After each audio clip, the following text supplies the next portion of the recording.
Hello বন্ধুরা, আমি বেশি কথা বলবো না। তো চাকদায় গঙ্গা স্নান করতে গেছিলাম। তো গঙ্গা স্নান করতে যাওয়ার আমার অনেক দিনের ইচ্ছা ছিল, অনেক কারণে যাওয়া হয়নি।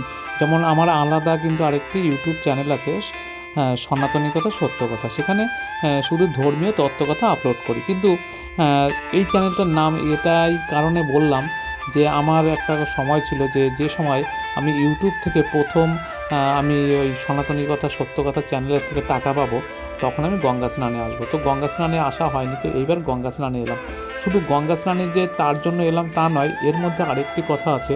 যে আমি এখানে একটি মানত করেছি। মানতটি হলো, যদি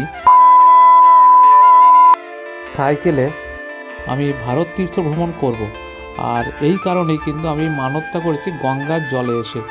আর যদি সেটা হয় তো আমি ভারত তীর্থ ভ্রমণ করব। তো দেখা যাক, বেশি কথা বলছি না। তোমরা গঙ্গা স্নানটুকু দেখো, ভালো থেকো আর আশীর্বাদ করো কিন্তু যেন আমার আশা পূরণ হয়।